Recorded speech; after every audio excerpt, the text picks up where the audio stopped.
Hey, Michael. Hey man, What's up? how's it going? Great. You make a full-time living making videos about cars. Yeah, That's crazy. it's weird because my parents, my grandparents, nobody's ever done this. It's Yeah. kind of a first generation thing. It's a very new thing in Yeah. this world, this crazy world we live in. You can actually do this for a living, and it's awesome. I bet. It's a How dream how job. did you how did you get here? Uh, Very long story, as you can imagine, but I started just with an obsession over cars, and through cars and going out and experiences and adventures and racing and drifting, whatever, met a lot of YouTubers who, I eventually reached out to again, went outside my comfort zone Yeah. and said, I want to do what you do. And they actually took me seriously and helped me and showed me what I was doing right and what I was doing wrong. And it just quickly escalated from there. That's crazy. Yeah. How did you get take me back to the beginning. Where did cars come into your life? Because this is something I have trouble articulating to people is like I think I was just born with it. Like there's not really an inception point for me necessarily. Is there like a moment in your childhood or something where like cars just like that world opened up to you? I feel like I guess I was just born with it, like you were saying. Of course, growing up, there was a lot of influences, like cultural, like, a lot of us car guys, especially in this area, kind of started the same way. We had the book fairs. If you don't know what that was, at school, you would go to a little in the library or whatever, and there'd be books for sale and posters and magazines and sometimes like little toys, whatever. And there's always like Lamborghini Countach or like a Yeah. Porsche 911, like super cool posters. And they're always bright, exotic, and like you've had them in video games. We're first generation video game Yeah. players, right? Yeah. When you think about it. So having the game, like the earliest game was Cruising USA and Cruising That even the predates me. World. I don't know that. Yeah, I think it was N64, Yeah. and there's a red Toyota Supra you could get on the game with a big Sick. wing, and I was like, oh, this is cool. And then Need for Speed, like the Yeah. first one's Hot Pursuit. So there's a lot of cultural, I guess, and then all the car movies over the years, even going back to the early movies, and then Fast and Furious, of course, remakes like the Gone in 60 Seconds remakes, and then just being at the age I was at, and I guess in the time I grew up, we would play outside. We would also watch TV. It was a good, I mean, looking back, it was the perfect balance. Now that I have kids, it's like back then we could do video games and go outside and play and build a fort out. I grew up on an abandoned dairy farm was in my backyard. That's sick. So there's all these like 40s and 50s cars and motorcycles, Yeah. just weeds growing over them. Which now that I think, Was that Barber? no, no, Okay. no. This was the Heinz Dairy. Okay. I later found out they got into some legal trouble, and that's what happened to Yeah. the dairy farm, and they started building subdivisions on it, and that's where Yeah. the subdivision I grew up on was. Okay. So maybe that's it. And honestly, like motocross and dirt bikes and skateboarding and BMX were super huge when I Yeah. was growing up in the 90s. And on that dairy farm, you'd see these big kids, riding like Kawasaki dirt bikes. They're lime green and they're two-stroke and Yeah. just so cool. Like, so I eventually got a go-kart because my parents thankfully didn't spoil me, but like, I don't think they could because I had two older sisters. Yeah. So I always just kind of had like hand me down whatever, like whatever it was, and I was the only boy. So Yeah. looking back, it was probably good because I really had to, grind and kind of scrape by and figure out how to do what I wanted to do. Yeah. And Get a little scrappy. yeah, a little scrappy, and it's like kind of, now that I think about it, a big part of my channel, like it's just Yeah. a full circle back to my childhood of abandoned vehicles and overgrown forest and whatever, right? But Yeah, I don't know. My grandfather tinkered with stuff. My dad would change oil, and my grandpa would come over, and him and my dad would work in in the driveway on the lawnmower. And I was always just so interested in that. And my go-kart broke, and my Hmm. dad just wouldn't fix it, and it was Yeah. like months. And as a kid, months is years. Oh yeah. So I was like, I want the go-kart. So I finally just somehow fixed it myself. Huh. And I would take apart, like any boy curious, I'd take apart vacuum cleaners, all my toys I would take Yeah. apart, all that. But So it started pretty early. I think so. Yeah. I mean, I remember going to the BJCC here in Birmingham for like indoor, I guess it was Supercross at the time or Oh yeah. before Supercross. Yeah. And they'd have all different classes. You could smell the two-stroke oils, and it was just so cool. And I was just obsessed. And yeah, like we had Pelham Power Sports and Dirt Bike Supply. They'd always have like used bikes out there at Dirt Bike Supply, and I'd always like make my parents like force like I have to go look at them, Yeah. trying to see if there's one that was like $100, Right. $50, and there Yeah. never was, No. So yeah, man, it's just big cultural and movies and TV and magazines. Oh my gosh, magazines. Oh, yeah. They're great. The Corey days. That's Yeah. I feel like that's kind of what really just got me interested, and there was to this day there's just no end to it. Like Oh yeah. it doesn't matter what you think like you're gonna get humbled the next day messing with a car, trying to figure something out. And with all the new stuff coming out, all the engineering, the materials out there now are insane. Oh, yeah. What they can handle, what they can do. I mean, you have new Porsche 911 GT3s. It's a 6-cylinder engine making 500 horsepower.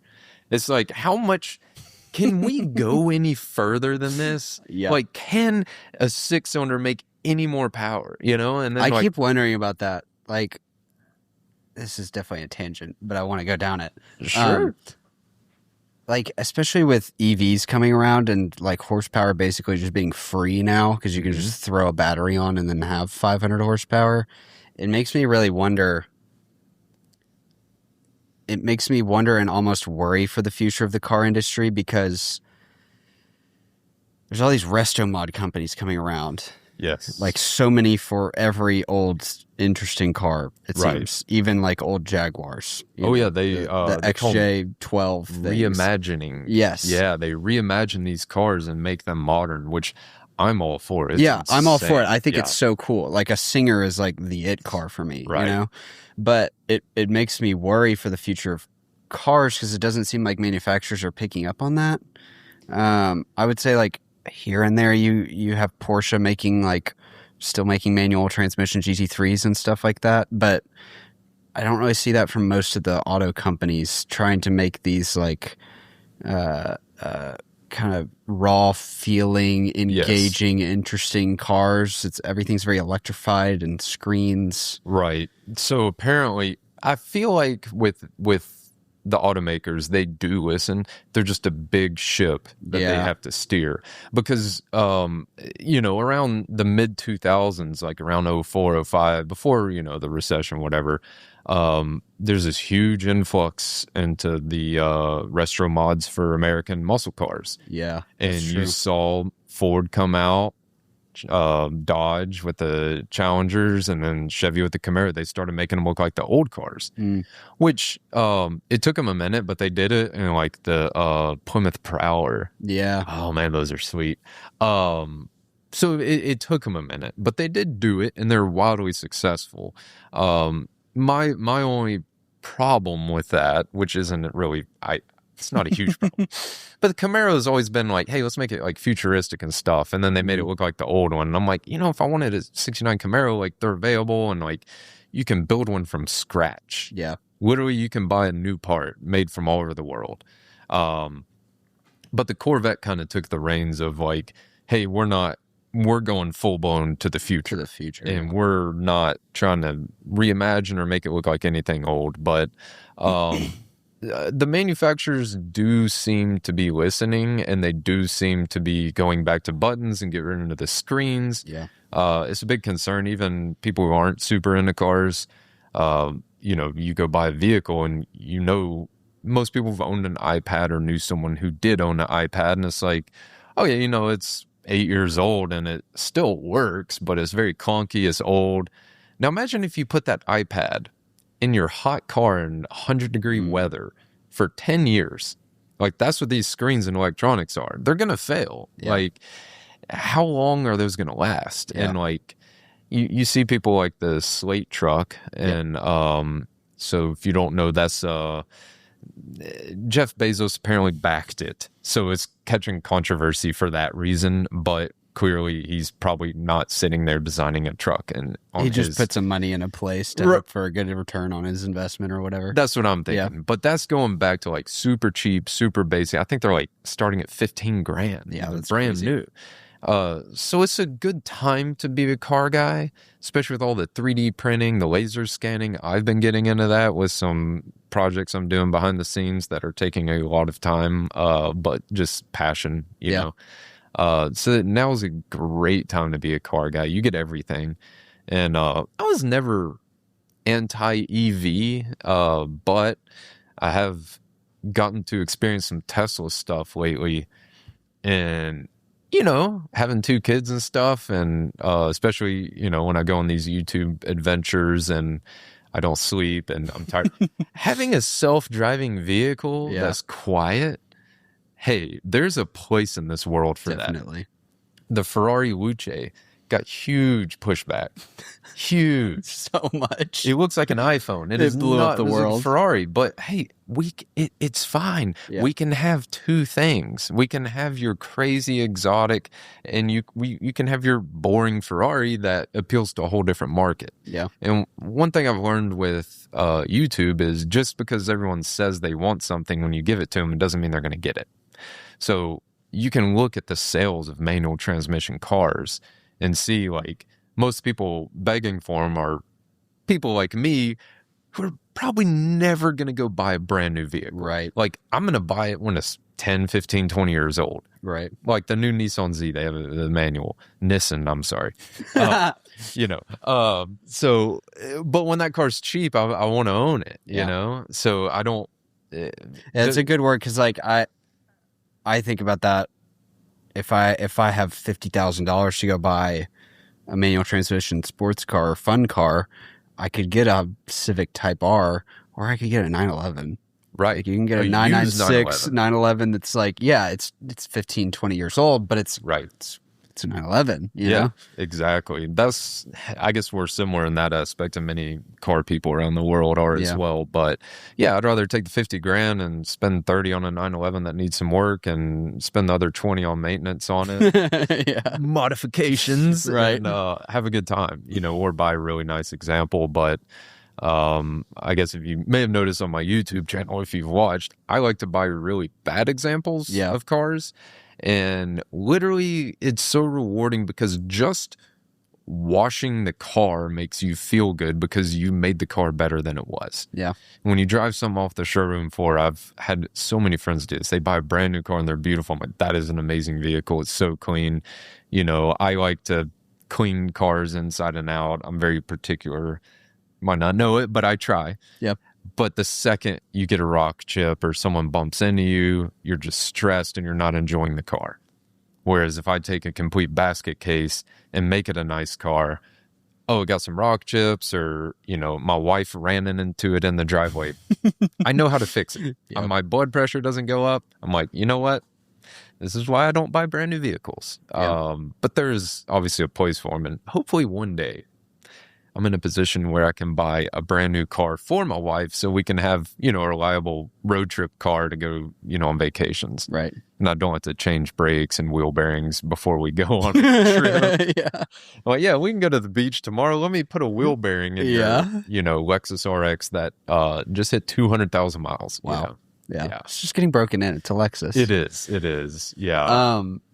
So how did you learn how to work on cars? It was... Because you said, like, working on the golf or the go-kart in the driveway and things like that, but right, like, I know how to change the oil on a car. That doesn't mean I know how to change wheel bearings on a car. Right. Tons of trial and error. Like, I bought a the first basket case I bought a 78 Camaro, was my first car, and I drove it home from the Pigeon Forge Rod Run. Mhm. Full circle, like I buy cars really far away, and on like a 30-something-year-old car at the time, and I drove it home Yeah. hoping it would make it, and it did, thankfully. But like I bought a 240 SX from my friend for $200. Holy cow. The cylinder head was in the trunk. I was like, I'll figure this out. Put a head gasket on it and drove it to high school. And the head was warped, so the head gasket was still leaking after all that. And thankfully, I had an older friend than me that's better than I am, Boozer at Boozer Built, came over and showed me how to, put a straight edge on it. I would always get myself in situations, and I would have like my friends' dads or my friends or magazine articles. Google wasn't really that prevalent at the time, and YouTube was in its early phase. Like there was cat videos, there Right. wasn't how to. Yeah. But just trial and error. Later, worked at a car wash and I worked at a diesel repair shop in Alabaster. Okay. Yeah. And there were like That'll old teach you a school lot. dudes. Yeah. That's where I learned to solve problems. Hey, a bolt broke, and I'm like, well, I guess we're done here. And they're like, no, get it out. I'm like, you can't, there's no bolt head. And they're like, well, there's many ways you can do this. Let me show you. Thankfully, I was young, and when you're young, you can retain knowledge and absorb. And I'm telling you, there's something in the human brain and the wiring in it. I would pick up things so fast. Now it's harder that I'm in my 30s. But when that's what I tell all these young kids, I'm like, who I do drift instructing to, like, learn everything you can in life, before you're 22. Maybe alcohol has something to do with that, but the retention factor, maybe. The garage sodas, as they call them. Right. But I was just able to retain everything. They're like, hey, weld a nut on top of the broken bolt and see if it'll come out. Hey, get a flathead and a hammer and just tap it. And I'm like, what do you, it's not going to work. You know how much force I was putting on it? And they're like, yeah, there's no bolt head, so there's no torque on the threads anymore. Like, oh, okay. Yeah. So like just slowing down back then was easier than these days when there's distractions everywhere.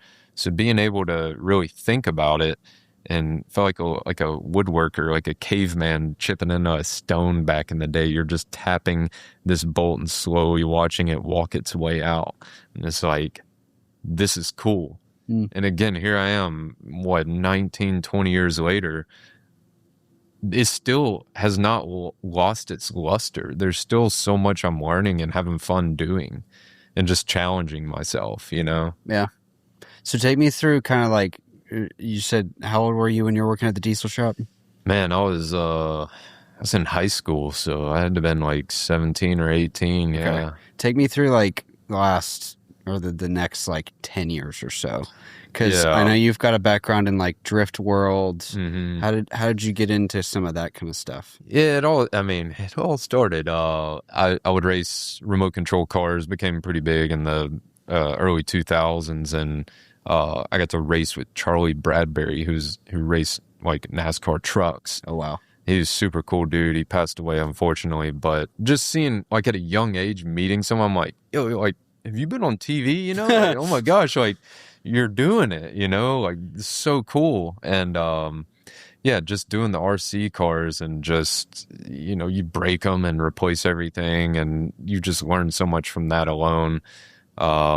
But just starting there and then working at the car wash where my neighbor hired me before I even was allowed to work and have a job, being exposed to car guys at the car wash, and then going to the diesel shop and learning all that heavy equipment, hard work, man.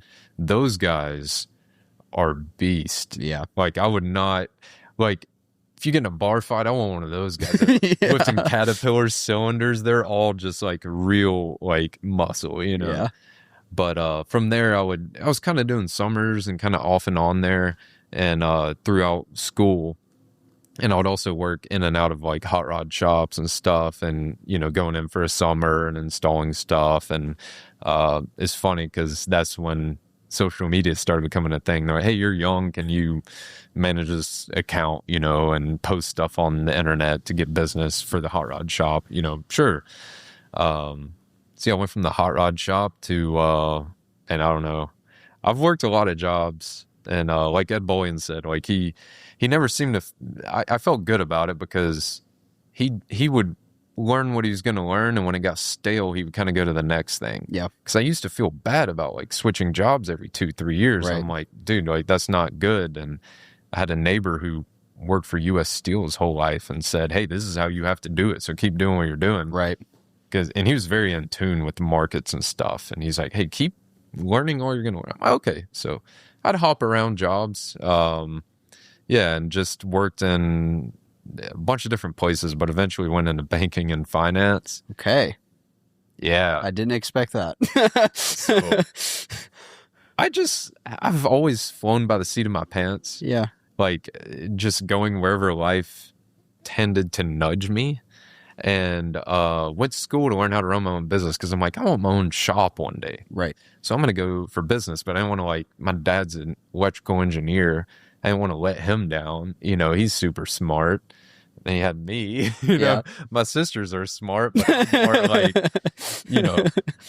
I just like to tinker and work with my hands. And, all the older guys, some of them were, you're never going to make money working with your hands, don't like, and they're giving me great advice at the time. It's just times changed real fast. I was going to say, it's kind of hilarious how much time has changed. Indeed. Nowadays, it's like, I mean, I'm also a business nerd, and like paying attention to private equity and things going on there. Ooh. All the money is in plumbing and HVAC and like all this manual labor type stuff. Yeah, like all the trades, dirty jobs. Yes. Like, boy, who saw that coming? No, not me. It's not that I could predict that, but like, no idea. I mean, these plumbers, like, I mean, I went to school for finance. At one point, I wanted to be a dentist because I found out they were off on Fridays.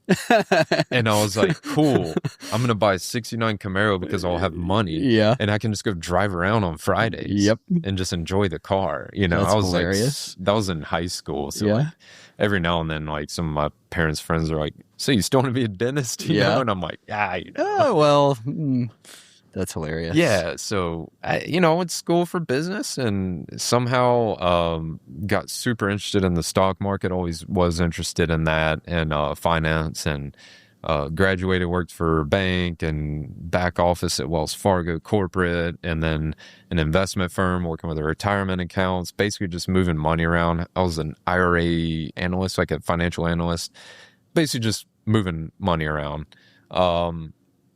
It was cool. Like, I enjoyed it. I learned a lot about how business and money works and how things move around. And I was just so full of energy. And I'm sitting at this desk under the sea of fluorescent lights. And it's like, I just want to get back into cars. So that's when I jumped ship, and my parents were just, what are you doing? I didn't have kids. Like, I'm trying to think. I think this was 2015, 16. I lasted maybe 3 years, 3 years in banking and finance. Yeah. And again, I kind of felt like, it's getting stale. Yeah. So I kind of want to go to the next thing. So that's, where I ended up, and back in cars, and at the time was Tom Williams Collision, which is the Porsche, Audi, Lexus, Land Rover. I mean, we're in Birmingham, Alabama. Like, one shop's going to have all those specialty cars. It's the one right next to the dealerships. Yes. Yeah. Yes. So I was like I was a collision advisor. I was an advisor a lot as a young man, Right. But, COVID hit and they needed tech. So I started doing body work and didn't do any training or mentoring. I just went straight in it. And that was hard, learning body work. So a lot of the guys would say, hey, we can do what the guys at the dealership do, like replacing transmissions and suspension arms and all that, but we can also do body work, whereas those guys can't. And I was like, okay, well, I'm one of those guys. I feel pretty comfortable with mechanical.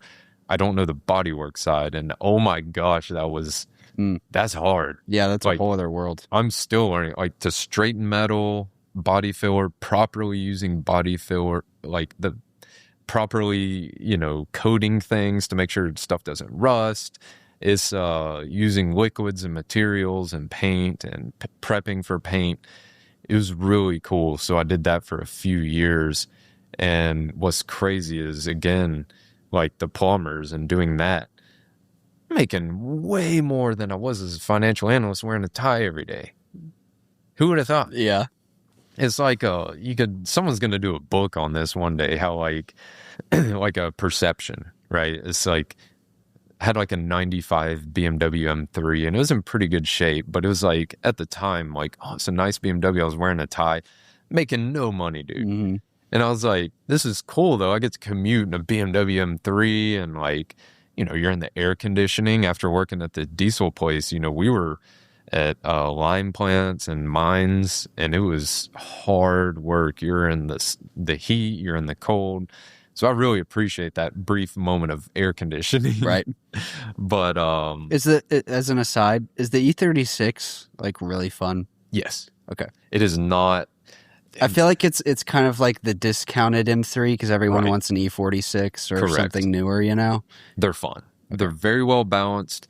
They have just enough power to be like, okay, we're moving, but you can floor it and go through the gears without going to prison, And it's like another huge shift, another sidebar here. No one cares about going fast anymore because you can literally go to a grandma can walk in Tesla and go run a 7-second quarter mile, right? Right. So it's like, okay, like we're going back to our roots as a car industry as a whole. Okay, what's the best engaging driver's car? That's a huge topic on other podcasts and YouTube videos and just general car guy banter and conversation, right? But the E36 is the 95 to 99, 98. What was the last year? I think it's 99 because 2000 isn't 2000 the E46? Yes. Or was it 2001? Was there a gap there? 2000 was E46. I think you could buy a 2000 like 325, 323. Yeah. It's all running together because I've been doing a lot of right-hand drive and imports and European stuff. So my brain, I've forgotten a lot. Yeah. But it's a really good balanced vehicle. The only downside to those cars, in my opinion, is this pre-CAN bus electrical system, which is use barely any wiring. Back then, it's just the wiring harness looks like it powered the Titanic, dude. It's just like so much wires and fuses and relays, whereas now, 2 wires can do the job of multiple wires. Yeah. And then you have like they call them PDM, powered distribution modules, in all these cars that replace the fuses and relays. And it's a computer saying, hey, send this much signal. So like, my opinion, reimagining vehicles like an E36 M3 would be just update all the electronics and sensors to modern day. And you have an amazing car. Yeah. But the crash structure, another huge thing in the collision industry that I learned, a lot of people think older cars are safer because they have thicker metal and they have steel bumpers. That this is starting, the big public perception is changing. Whereas today it's like, oh, it's a plastic bumper. It's high strength steel in the car. So like in the halos to protect the 4 corners where you are. The front end is supposed to smash like a pancake to absorb the energy, So like these older cars, it's always in my head after being in collision and seeing some bad wrecks. Like, hey, the newer cars are a lot safer. Yeah. And that's part of the reason why I did that big rebuild on that 2017 Chevy SS. Because it has a lot of high-strength steel in it, and it's safer, and I got 2 little baby girls, know? And it's like having a safer, more modern car is really cool. And the way they're built now, after working at the dealership on brand new Porsche, it's like, hey, these are actually made to work on. Yeah. Whereas the 90s and 2000s stuff's way more difficult, like the Mercedes and the Rolls-Royce and Bentleys back then. Oh, my goodness. Like, some of the engineering behind that stuff is, what were you thinking putting this bolt there? Yeah. Yeah. I'm Yeah. I'm considering a couple of cars. So I want to talk about your YouTube stuff. I just got into trying to learn how to flip cars. Okay. That's kind of where I'm at right now. Yep. Because my thought process was, I could save up a bunch of money and eventually buy a 997 Carrera S, Porsche or something. Right. Or I could buy a car for $2,000, flip it, make a few grand, and then take that money and put it back into another car, flip it, make a couple more $1,000, and just keep going. Right. So I made up my mind to start doing that. So last year I bought a 89 Saab 900S. Found it. It was owned by a mechanic over in like Bessemer area, kind of. Yep. And I bought it from him for $2,000. Nice. Drove it for about 8 months. Put maybe $1,000, maybe $1,500 into it, and then sold it for $6,000. Nice. So and they're fun cars. Made some money. Had fun driving it for like a whole summer and fall. Right. Those Saabs are tanks. Yeah. Yeah. It was super fun. Yeah. Especially as like my first like real proper old car. Like, yes. It was really quirky and weird, and it was fun. Yeah. So I sold that, and then there was an auction out in Alabaster for a bunch of old Mercedes. And so I bought a 1980 380 SLC. You're brave. I didn't know how brave I was. You're brave. Well, I had that car for also probably about 8 months and couldn't get it running. So, yeah. Because like I don't really know how to work on cars. I'm like beyond an average person. I can do my oil and change some minor things and stuff, but I don't know how to like get a non-running car to run. So I made a mistake and sat on it for a while and then just sold it, and I lost, I don't know, I lost maybe $600 on it, which was not bad. Yeah. Not bad. In the grand scheme. I'm still in the net. Still up. I'm still net green. Yeah.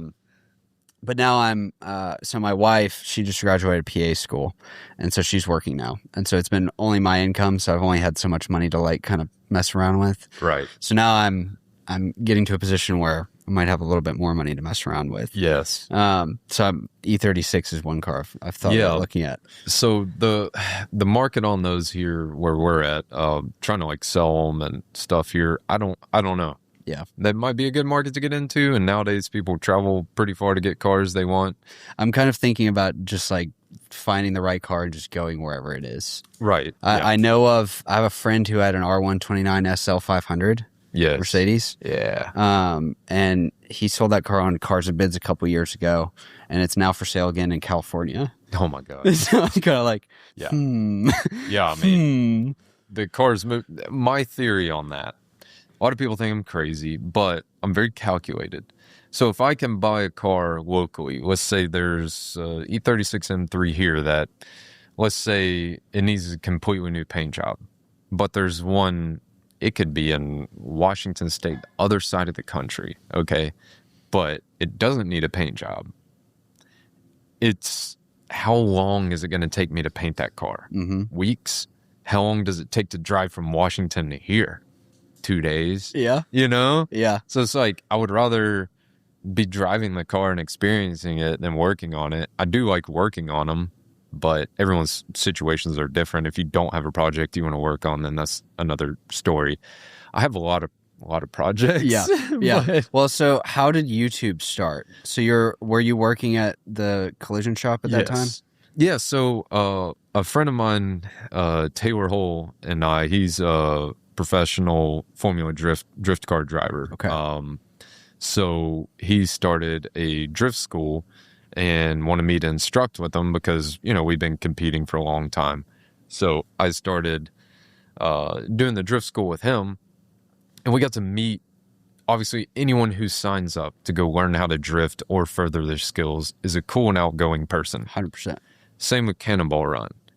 Anyone you meet who's done a Cannonball Run is an outgoing and cool person who's probably seen some stuff. Do you want to explain what Cannonball is briefly? Yeah, so there was a movie made about it, but it's like a lot of people didn't know it's a real thing. Yeah. You race from the Red Ball Garage or the Good Wife Shopping Center, New York, to the Portofino Inn in Los Angeles, Redondo Beach, LA.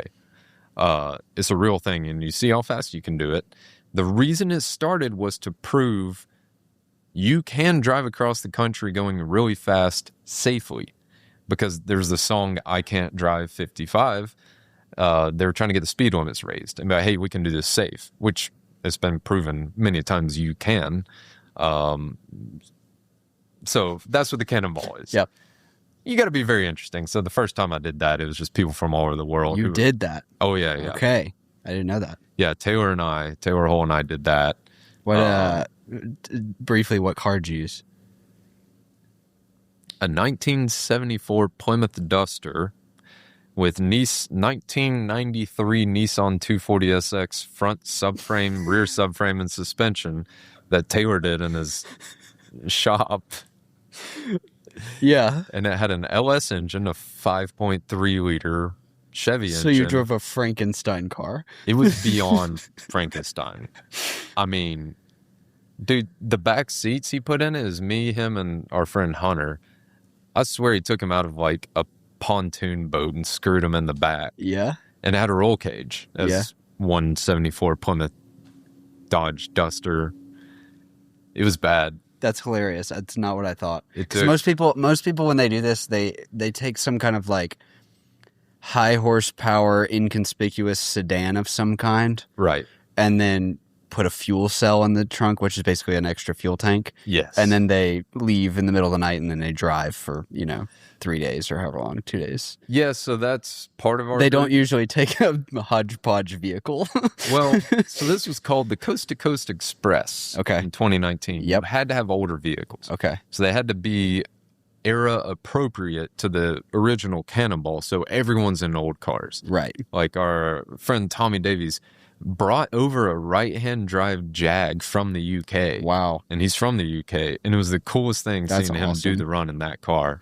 And then one of the guys, Arnie, went on in the Fraud Taurus, him and Doug, and they like set a record in a newer, inconspicuous vehicle, Yeah. So super cool, but very cool community. So that's actually crazy that you did that with all those people. Yeah. Because I've watched all the YouTube videos about that. Didn't know any of them. Yeah. I just knew Taylor from drifting. That's hilarious. So we started... What year was that? 2019. Okay. Before COVID. Okay, I was wondering if it was during COVID. Because what happened, for anyone who's still listening, is during COVID, everything was shut down. Yep. And so many people tried to set these Cannonball records because there was no one on the roads. Right. And so it was this like once in a lifetime thing where I was like, okay, for however long that everything is going to be shut down, there are going to be no cars on the roads. So like if you were ever going to do this and set some crazy time, now is the time. Because like you're driving across the whole country. Yeah. So you're having a time like,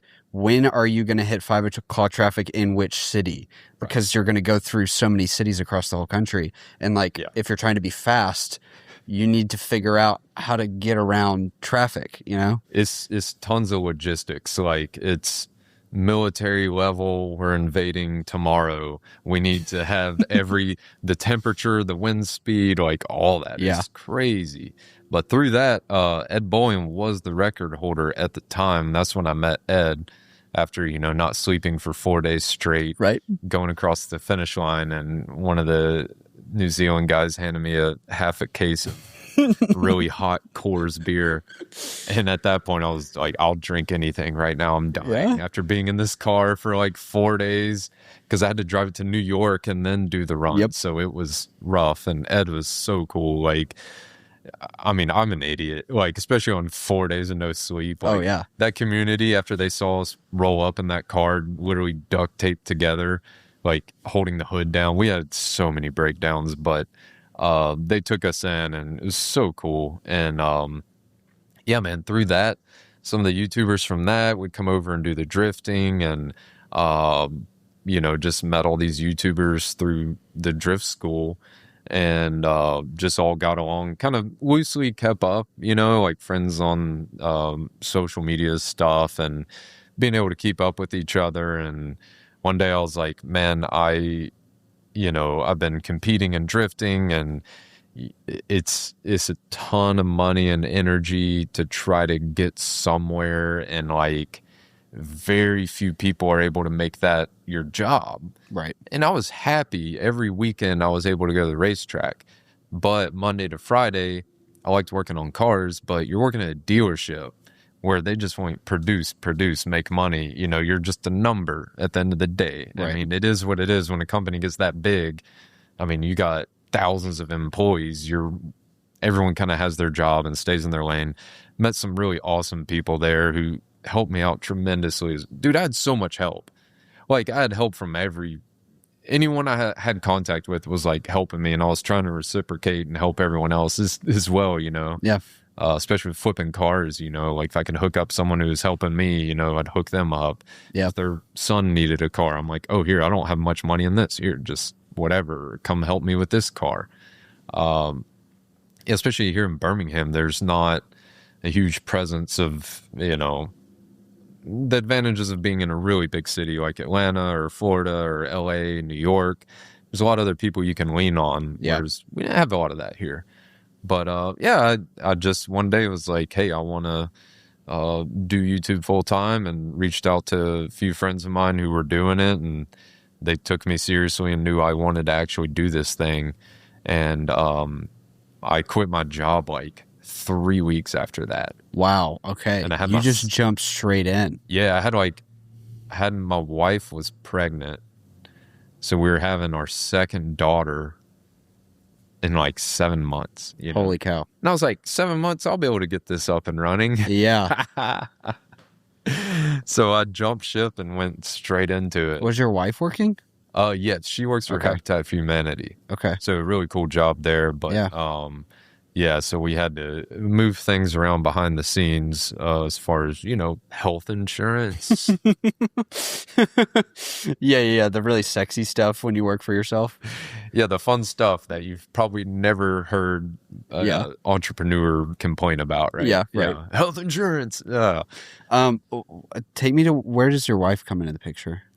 Man, we met when I was on my victory lap in college. It took me 5 years to get a 4-year degree, you know? Nice. Van Wilder's style. I'm still an idiot. You know. But yeah, we met. She went to Montevallo. Okay. So that's a different college, like liberal arts college here. You're from out of town, but so I basically went to that college as well. So I went to 2 different schools and got to meet all kinds of people from all over the world. And yeah, it was really cool. So she's not into cars at all.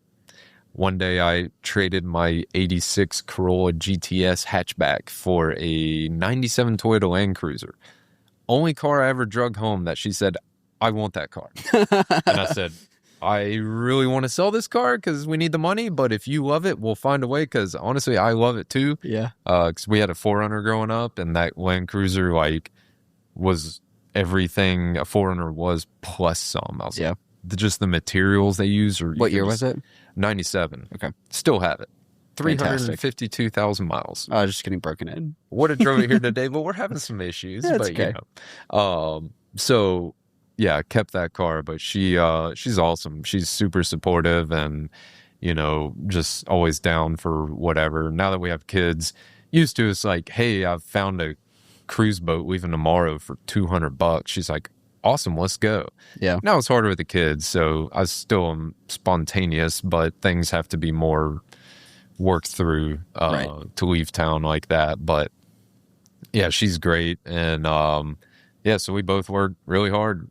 Yeah. And yeah, when I jumped ship, she was fully supportive. And by that point, I'd broken in my parents. You know, they were very much, well, he, you know, left finance 6 years ago and he's doing okay. You know, like he's kind of older now. So we're just, whatever you need to do. So like I sold like all the cars I had, all the parts I could sell, just to like float me, and other YouTubers are helping me. Like, hey, I got parts, you know, they're worth a lot of money, and you know, you can have a percentage or whatever. Right. So just having people help me with everything. That's so awesome. I guess they just saw I had the ingredients of what it would take to be successful on YouTube, and I went in it, and I had no idea what was going to happen. I just knew this was the only chance I was going to have. Like, I'll figure it out. Yeah. You know, like I'll. What was the original like ethos, or like did you have like a this is the kind of thing I'm gonna do, like this is the kind of content I'm gonna make? What does ethos mean? Like Like the vibe.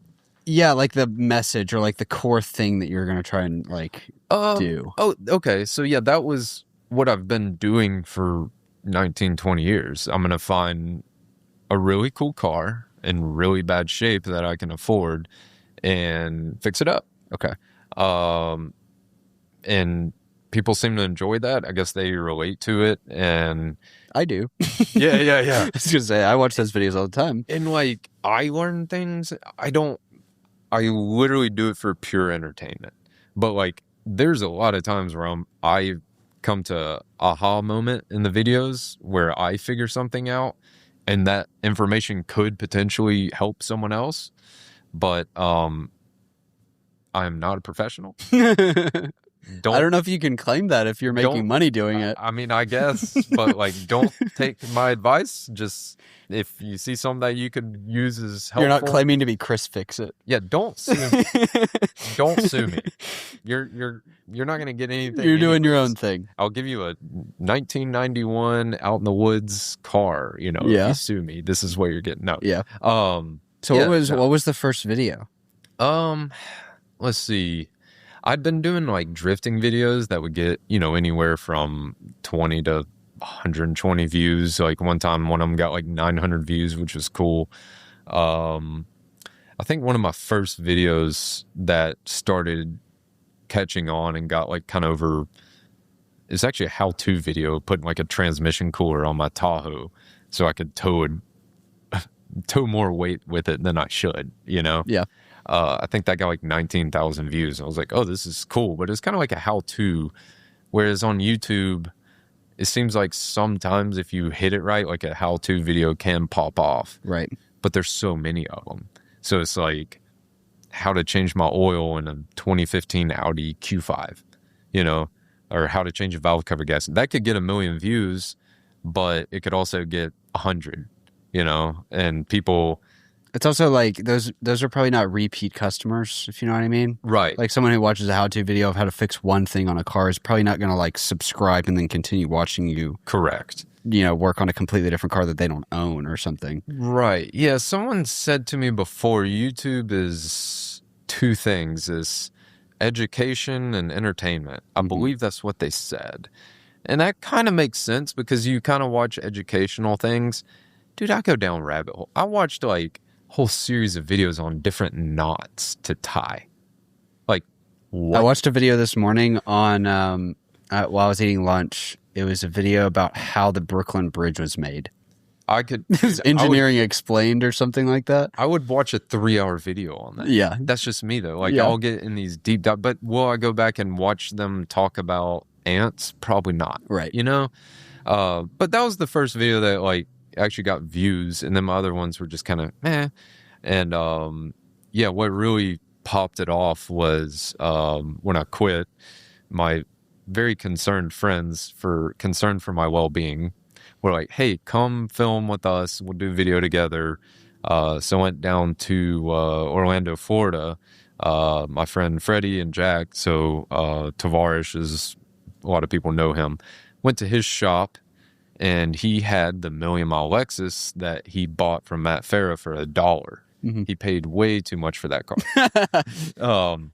But yeah, this car had 1 million miles put on it by a bunch of automotive journalists. I believe Matt Farah bought it with like 750,000 or 850,000 miles, and they took it all the way to 1 million. Yeah. And it's beat. I mean, dude, this thing looks like it'd been at every Dollar General, Walmart parking lot. It was beat, dude. This is crazy just because if you're in the car world at all, this is like an iconic car from all of car YouTube and car world, because so many people have touched it and owned it and done things with it.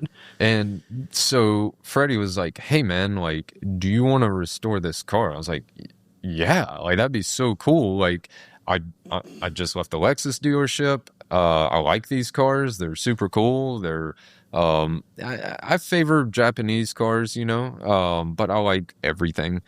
But yeah, I wanted to do that car justice and not make anyone hate me. So I was like, we have to keep this car original.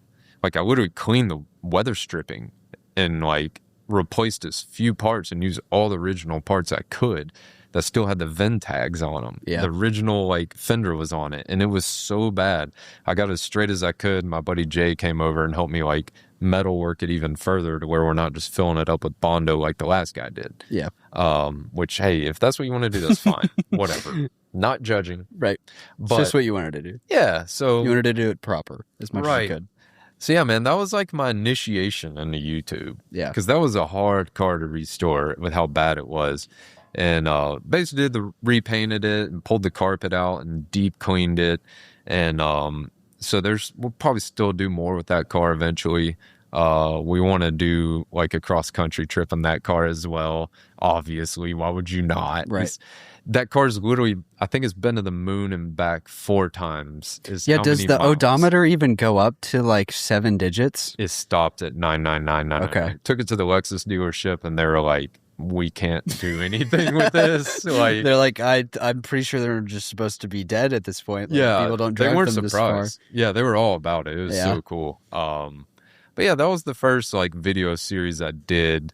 And the views were, kind of all over. It was a newer channel. My audio was horrible. I was just learning a lot. But I think people realized I was like truly passionate about it and loved doing it. Because again, like my YouTube channel is what I've been doing for fun on the weekends with my friends for the past 19 years. So it's like, it was easy to just fall into it. But then having to learn all the behind the scene things like the audio, the video, the editing, which I'd dabbled in it. So it wasn't completely foreign. But just trying to learn all that stuff and constantly being open to advice from other YouTubers who were willing to give advice, was great. And just having, people from all different backgrounds just helping to grow this thing. And I'm here on my own little island in Birmingham where the closest other YouTubers in Atlanta, Right. that I know of, that I'm friends with. So just having like the Atlanta guys nearby and just a lot of traveling and just, man, like all this happened from just getting out and doing things. Like I've spent, how many days on the computer trying to figure out what I want to do in life, researching good jobs. Like, there'd be people make posts on Facebook or Reddit like, hey, where do you work and do you like it? And I would just read through professions. And little did I know, I'm doing what I wanted to do the whole time. And I came to that realization and, doing the YouTube stuff. I'm like, this is what I want to do. This is what I love doing. If I wasn't doing this, I would be doing this. Yeah. Just without a camera. Right. Because that's what I was already doing. Right. That's what I say about the podcast. It's like, right. I'm getting lunch with people every week, trying to meet new people just because I'm curious, because I want to understand what other people do, how they work, and what they enjoy. I don't know.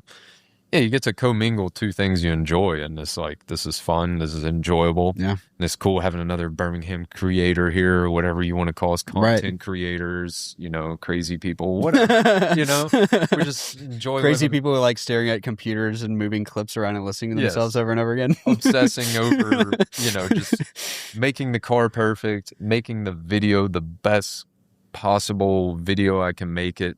Every second gets reviewed to try to not make someone's experience bad. They're trusting me with their time. Right. Dude, some of my videos are 4 hours long. Okay.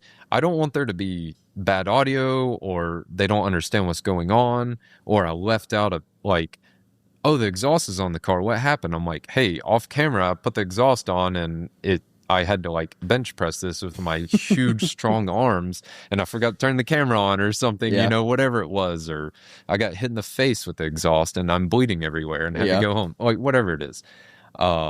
Just trying to properly tell the story and show what I went through to get to where we're going. Yeah. And taking everyone along with me, like, my mom watches it. It's how my mom keeps up with what I'm doing, because there's all these cars and like what cars work right now, what don't, I'm going out of town. I need to borrow my mom's car at 36 years old because everything's either broken or I'm in the middle of fixing something. Yeah, 100%. So, it's crazy, man. It's a crazy way to live life. Yeah. But I love every second of it. And just meeting all these other like-minded, crazy people. I'll be on the road and, I know this YouTuber's here in Pennsylvania. Let me send them a message and see if they want to hang out, Yeah. and get to pick their brains. It's weird because I see why, growing up, it's like, why do all WWE wrestlers marry other WWE wrestlers? Right. Like Triple H is married to Stephanie McMahon. And like, why is this actress married to this actor? It's because they're all going through like the same crazy things in life and they relate to that. Mm-hmm. And we get a little piece of that being a YouTuber. So like getting to meet other people creating videos and content, you get to meet other people who are like, kind of, it's not as extreme as WWE where you're literally a different city every single night in the whole world. That is a crazy way to live life. Yeah. Like rock stars. Yeah. Think about when they're on tour. What a crazy, but like I get to be home for like days on end, like editing videos, putting my kids to bed and being there with them. I'm also gone for days on end, but I feel like those stretches when I'm home, doing content, putting videos together, working on cars, still working on cars in my driveway and, whatever, just getting to be around, family and friends and getting to take friends on the trips with me whenever they can take off work. Yeah. So this is something I wrestle with. Okay. Asking for help. Yeah, me too. Dude, yes. So especially like talking with other car YouTubers and things like that, like how do you navigate those relationships? Because I relate to wanting to interact with other content people because it is like a weird thing what I'm doing where I go and sit at my computer and listen to myself talk to other people for hours and like try and find parts that are like interesting and then cut that up and put it on social media. Like it's a weird thing and and it can be pretty lonely. How have you navigated that? Because you've said a lot that like several YouTube friends have been really invested in you and helped you and offered their time and advice and things. Absolutely. So I was the worst. I would never ask anyone for anything. I didn't want to bother people. I didn't even want to call anyone. Like, I don't want to waste your time, But one thing I found out in the past couple years doing this, like I've gotten to meet and hang out with billionaires. Those people actually do have time. And, I've met some really cool people and some people who are too busy. And I respect that. And who knows what they're going through. Right. But what I've realized is a lot of these successful people, they value a conversation more than anything because they've already bought everything they want. They have all their dream cars, their dream house, their kids are in good schools, and they're like willing to sit down and listen and actually help. So that's what's really cool. I know a lot of rich people get bad stigmas these days, which, dude, everybody's different. Yeah. Okay, you can have take any group of 100 people. How many of them are good people? Yeah.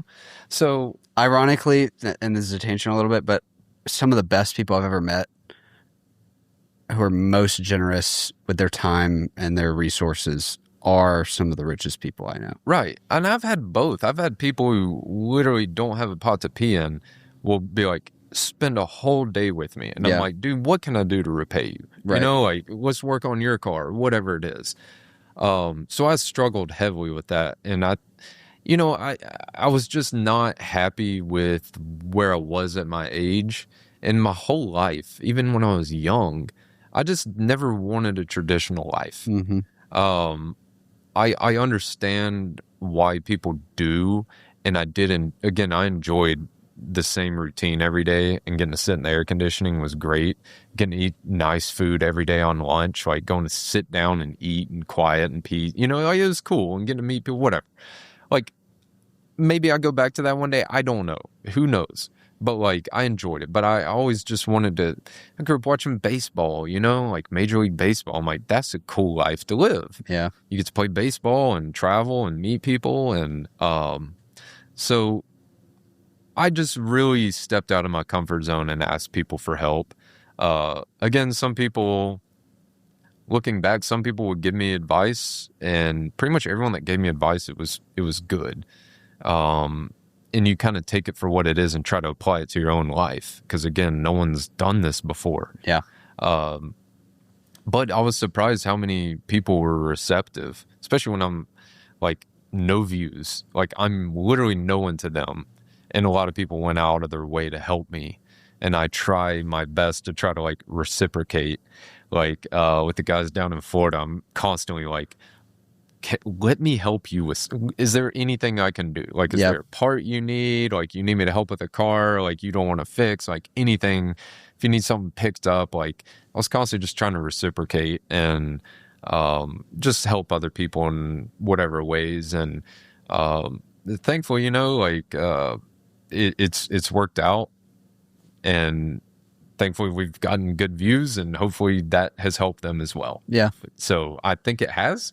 I don't know. Yeah. I don't know how. I think the other thing too, works. like, I underestimate how much people want to help other people. Yes. Because I want to help people all the time. And like, Right. if there's anything I can ever do to connect a friend with the right person, or Absolutely. set them up for a job interview, or, help them clean out their house or move. Like I love when people ask me to help. Right. Because I want to help people. But I just automatically assume that that's not the case for other people for some reason, Right. I don't know what that is, in me getting in my own head about it or something, Yeah, I think you're just getting in your own head, because I did the same thing. Again, like, if someone can't help you or they don't have the time, they just won't. Right. But there's going to be a lot of people who are like me and try to do anything they can to help anyone.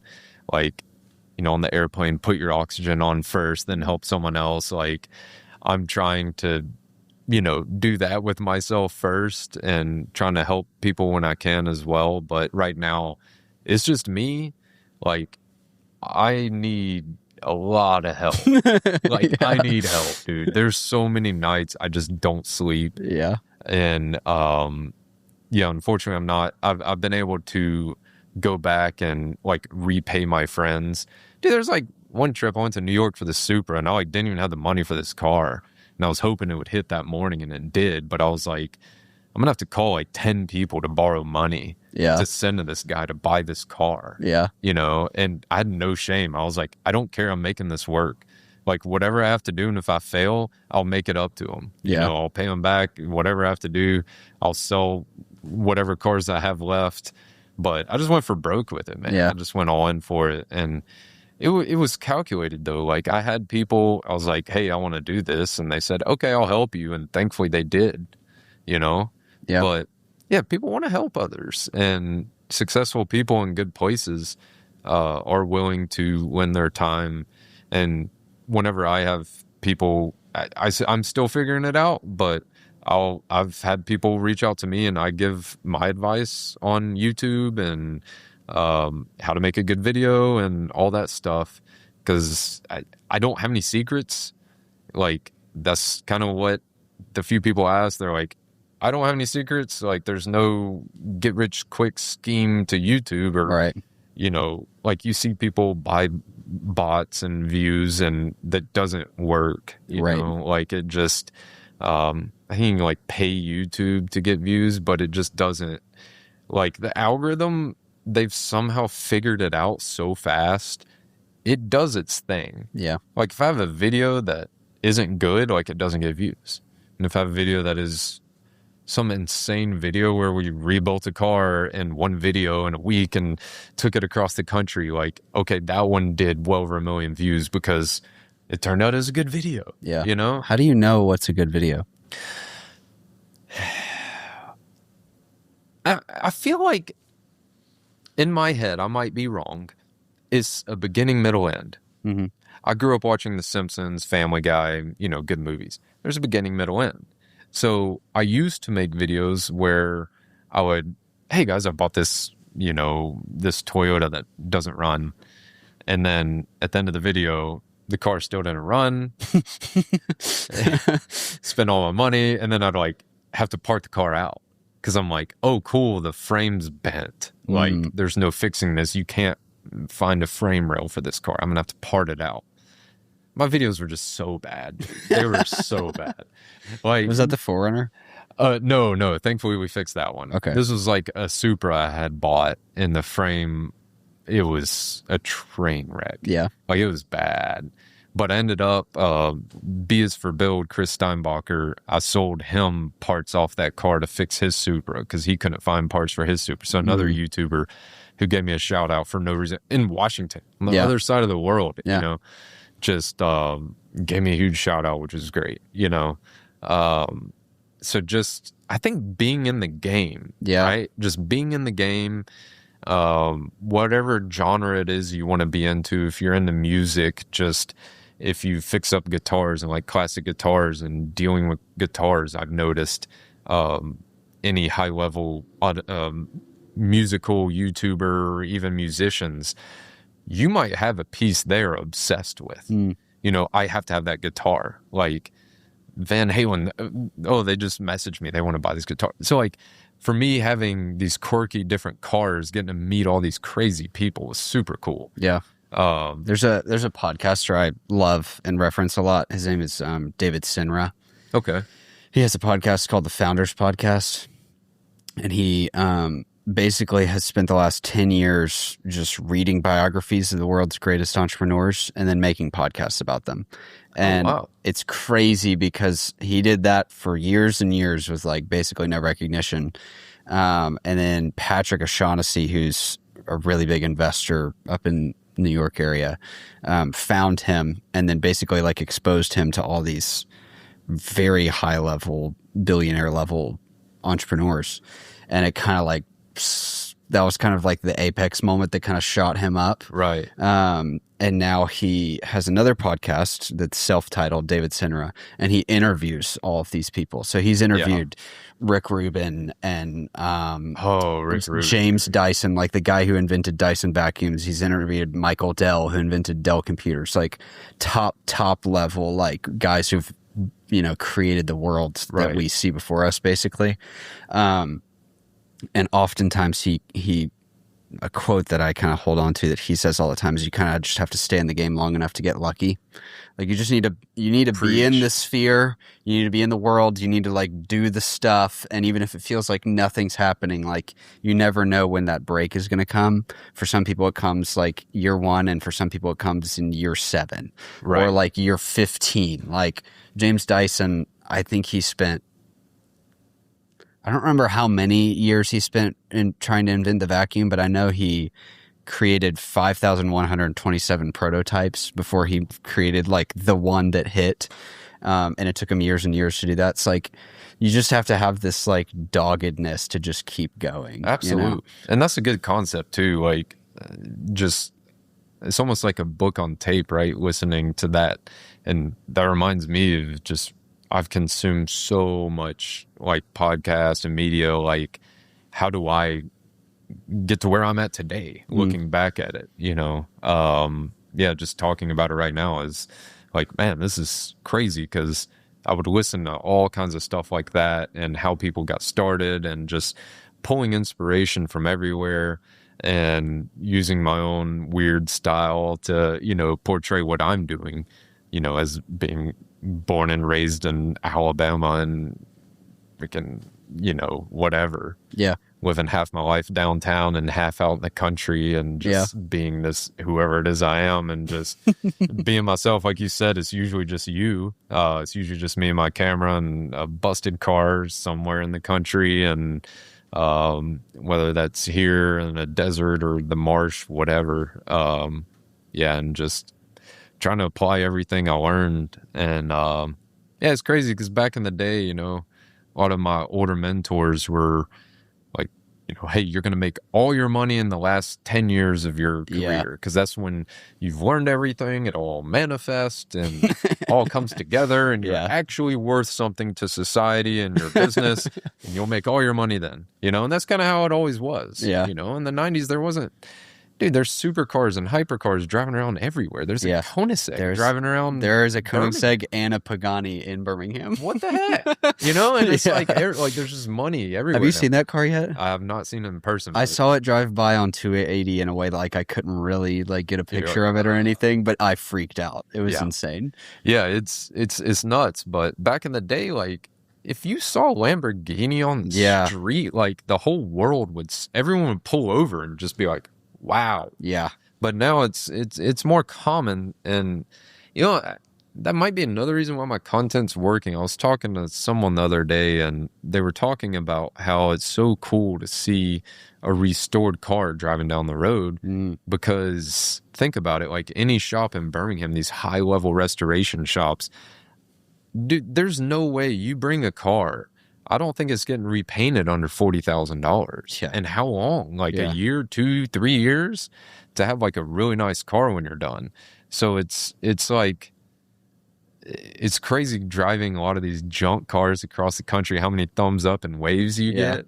Like, I think it's more of a flex these days to maintain something really old that you don't see anymore versus having like a new GT3. Yeah. Like, dude, the GT3s is the craziest driving experience I've ever had in my life. They drive so good. I want one so bad. Yeah, that's the Ed car for me. A 991.2 GT3 Touring. Yes. That's like, if I could have one car, that's the car I want. If you ever get a chance, anyone watching, to ever drive a newer Porsche GT3, it is...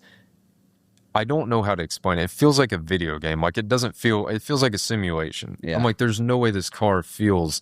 It's what you envisioned as a child a supercar would drive like. Yeah. And dude, like Ferraris don't even drive that good. Yeah. Sorry, Ferrari.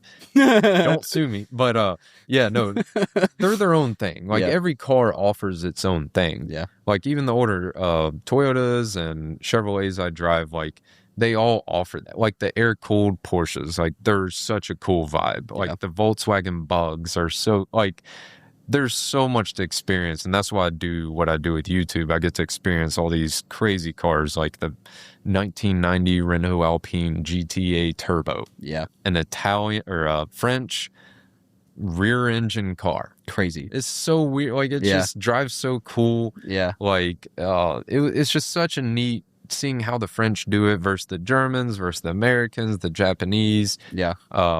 Yeah, just getting to experience all those. And I really want to do some like UK cars, but those are, you know, expensive, right? Yeah. McLarens, Land Rovers. But so weird.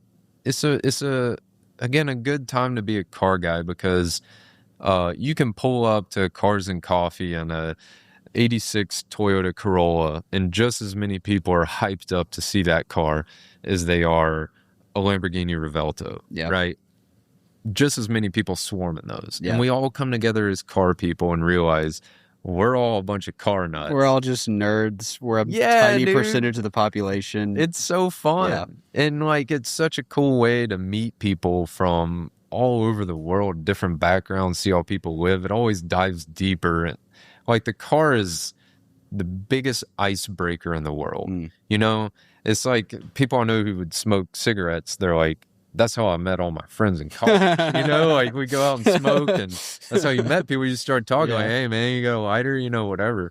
And that's so funny. It's like the ultimate icebreaker, you know, like when you're a high school kid trying to talk to a girl, you're like, hi, so 2% milk, huh? You know, like, but when it's cars, it's like you see a girl and just driving, hey, do you like that car? Yeah. You know, so here's what I like, here's what I don't like. Oh, you know, if we went to dinner, I could tell you how to find a better view. Yeah. No, So back to YouTube a little bit. Your videos are long. Yes. Usually, I think in years past, people made 15-minute YouTube videos. Right. But you're putting out like hour long plus videos. I have 2 videos that are 3 hours. They're both happen to be 3 hours and 54 minutes. Yeah. And what's the decision there? Dude, the longest retention I have on all of the videos I've done so far, the highest retention is on the video that's 3 hours and 54 minutes long. That's crazy. To keep people engaged and entertained that long, I literally, if you watch the video, you'd understand. I took a completely destroyed 350Z. I just always loved those cars. Yeah. Like, it was just a piece of junk, and like my buddy's just roasting me in the beginning. It was so funny. He's like, "Bro, what are you doing? It's not even a manual. It's an automatic. It's not the good 6-speed. It's like a base model." Yeah. Dude, it was disgusting. It literally, speaking of cigarettes, had like, I started counting all the cigarette butts because I was like, next episode, I'll tell you how many cigarette butts. Dude, I stopped counting like 400 cigarette butts. Holy cow. Dude, they were like, I pulled the console out. It looked like a volcano of like cigarette ash.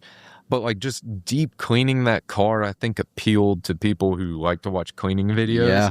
And then we were just able to take, that felt so good to take that car that was just junk. I remember when they were new when they came out, and to just take it. And it looked better than it did when they were new because we used like this really nice PPG paint. And I met this guy, he's 21 years old, named Nate, who's just as crazy as me. And he took a deep dive into like automotive detailing and paint correction and like flat sanding like all the texture out of the paint. It was a mirror. You can't even take a good picture of the car because all it do is reflect everything around it. That's crazy. It's like all you can see is the like a reflection of the shop, and it's like, oh, there's a car there. Yeah. But it was so cool to like take something so hopeless and just bring it back to life. Yeah. And it checked so many boxes for me because like growing up, we go to the beach and I always like to clean up trash and recycle, and like we'd walk around my neighborhood cleaning up trash, just trying to like, you know, I'm in Alabama, okay? I'm not like some like environmentalist or whatever, but I just like to make things better than I found them. Yeah. Okay. So keep our trails clean. Right, exactly. Yeah. And I'm a big like advocate of that, and like trying to clean up our oceans and our forest, and just being efficient. Yeah. Right. And Cash for Clunkers like killed me, man. Like seeing all those perfectly fine cars get destroyed. It's horrible for the environment. Yeah, explain that to people. So, what was Cash for Clunkers? I was in, I don't know, 07, 08, 09 when the economy tanked. I think it was under Obama's presidency. It was, and not know, that matters or anything, but like the time frame. That's the time frame. So he was the president. That was just to timestamp this. Nothing against Obama or anything he does. Okay, because I've never met the guy. I don't know him. I don't know the guy. So you would go to a dealership and they give you $5,500, and it might have only been American vehicles. You would get $5,500 no matter what. So you could drag like one of these cars I get for $200 out of the woods that doesn't even have a motor. You literally on a flatbed, they give you $5,500 credit to a new vehicle to stimulate the economy. Yeah, I get it. We need jobs. Like those factory workers need to work. We had to do something. But, oh my gosh, like my friends were at dealerships. They would have to like destroy the engines. They'd have to pour this stuff in them and like redline them until they blew up. Dude, they would get fired and like get fined and thrown in jail if you take a part off the car. So it's like, dude, there were like, I think a Toyota Supras would get crushed, like legendary cars that could run 1 million miles. And it's like, guys, this is not good. At the same time, we have people like, oh, you need a new catalytic converter because you're polluting the air. And it's like, well, then why are we crushing thousands of vehicles that need the parts recycled off? Yeah. You know, like, let's put these in circulation. Like, I feel like since then, it's just been a race to the end of humanity. Like, how fast can we end ourselves? Yeah. Have kids, man. I want them to have kids. I want this world to keep going. Yeah. Like, that's why the underlying message I may have been trying to portray with rebuilding the million mile Lexus is like, hey, let's try to keep these cars on the road and use less resources, less mining, less everything, to help keep humanity and cars around longer.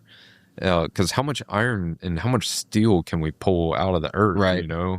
Before we find it on other planets or whatever. Right. You're just polluting and destroying more by creating more new stuff. Right. And not that that's wrong or anything, but like it's actually much more efficient and better for the environment to just keep stuff on the road. Right. So I'm like, hey, it's already been made. It's already there. So after that, it's just the tailpipe emissions, which everyone fusses about that, but tailpipe emissions are not the thing that we need to be worried about if Yeah, we're and worried they about can ozone be and whatnot. they can be updated. Okay. Yeah. And listen, there's probably a bunch of people punching the TV right now because I'm a drift car driver. I literally take a pair of tires and turn them into smoke in 2 laps. So I'm trying to offset Yeah. that, you know, like Yeah. I'm trying to like, I'm a hypocrite, whatever. We all are. Yep, Everyone's everyone a is. hypocrite. Oh my goodness.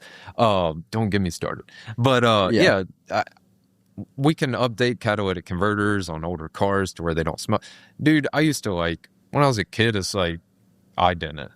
I would never cut a catalytic converter off a car. But if I did, Hypothetically, it would smell really bad. Yeah. And like you would go out on a date and you'd get to your location, you smell like gas. Yeah. You know, and it's like, dude, all my cars have catalytic converters on them Yeah. because I'm like, I want to be able to drive these and my wife not be like, whew, this Yeah. stinks, you know?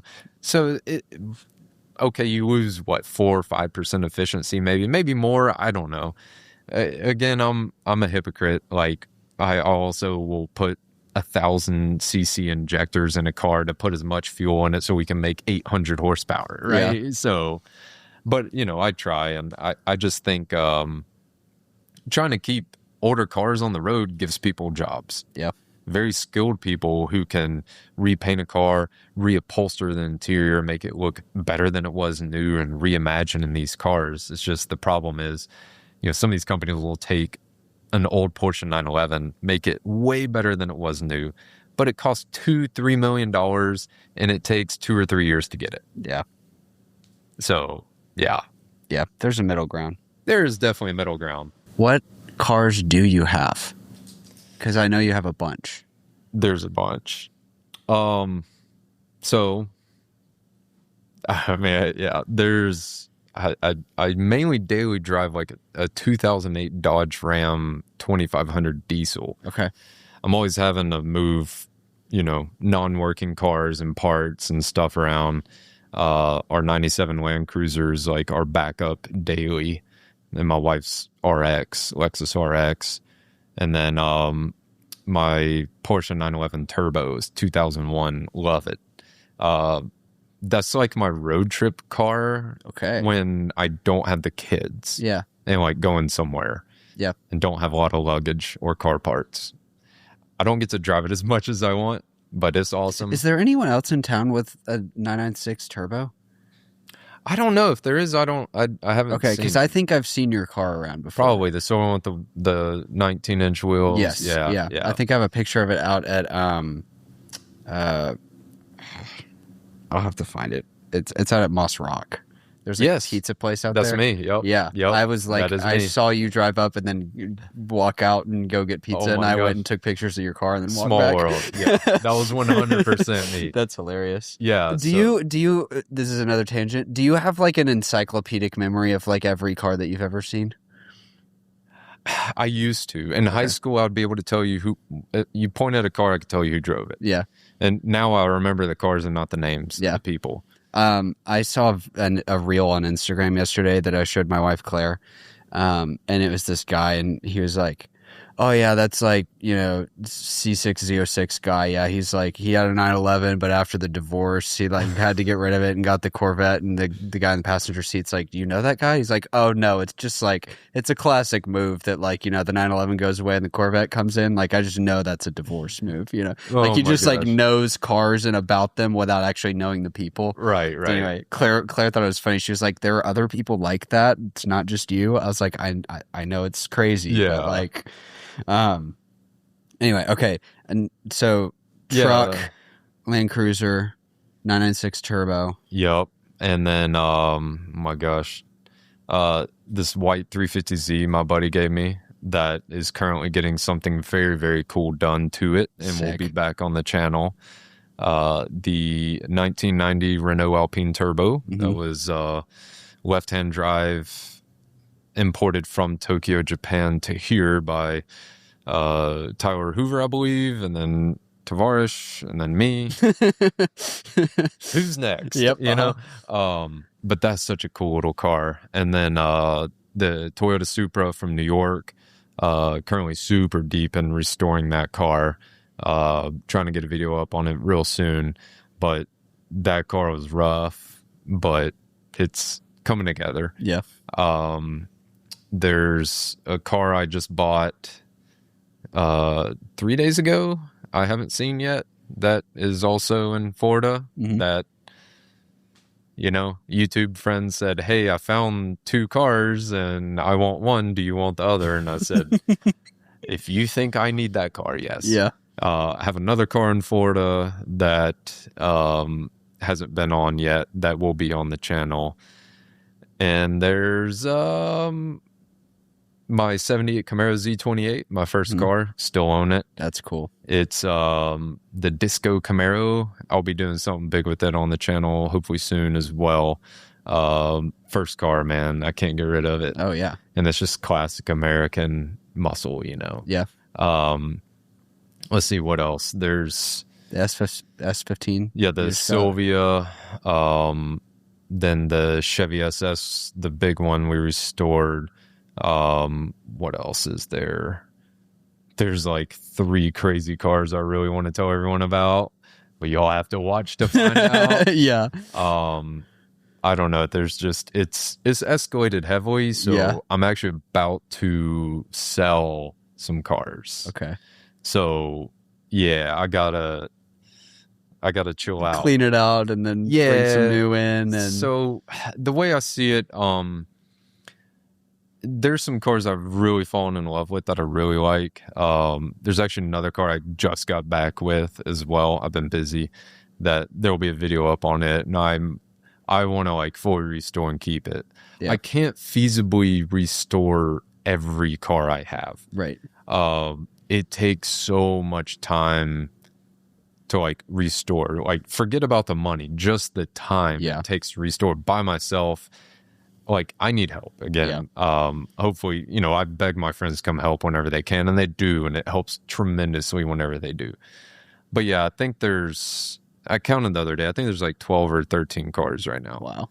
But the only nice one is the 911 Turbo. Yeah. Well, I mean, the other ones are really nice that we've like rebuilt and stuff. But like, the ones I've fixed up and the ones that are nice are the ones that are probably going to get sold because they actually have value to them. They're nice cars that I feel comfortable selling. And there's money, like to keep this going and to restore these other cars in the background. Like, there has to be like the money coming from that and the space. I don't have a ton of indoor space. So like the Chevy SS, like having to wash it, like it gets so dirty at the shop, but it's nice having it there if I want to go for a ride. Like the Renault's always dusty. Like even when I'm not there, it gets dusty in the shop. Yeah. So, but whenever someone's in town, I'm like, hey, I want to go for a ride on this really fun road right here and this really cool car that handles really good. Like it's so nice having it. And like, if I drive my truck and it breaks down or I have to fix something on it, I have a backup to drive home. Yeah. So these cars kind of like go back and forth from the shop to my house.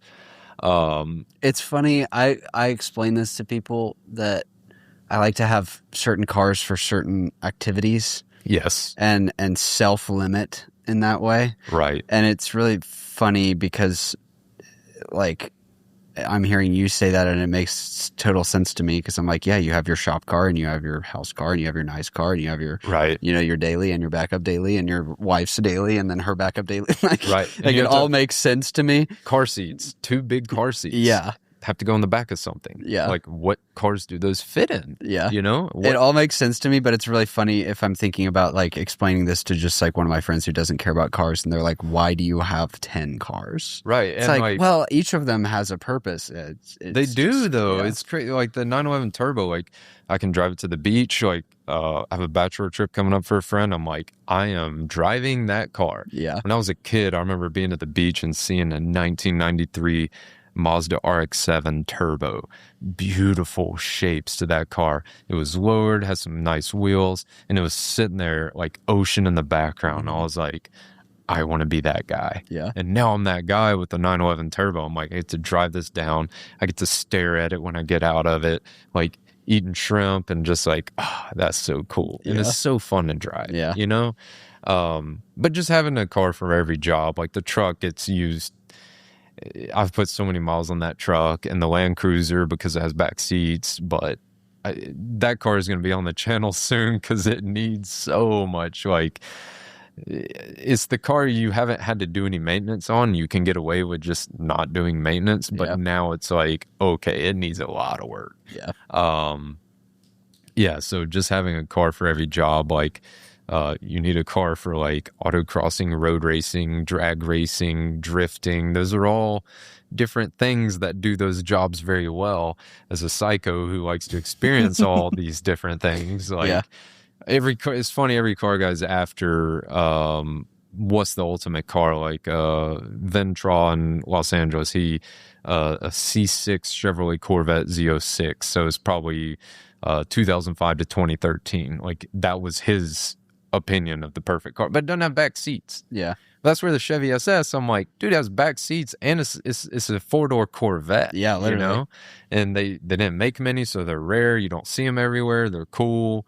Like, they're big, they're safe. Like, that's where I landed on. That's like the kind of do everything. It's rear wheel drive. You can drift, drag race, road trip, daily. Go to a meeting, whatever. That's like kind of a do everything car in my opinion. It can't tow a trailer. If only. If only it could. I guess you have to have 2 cars.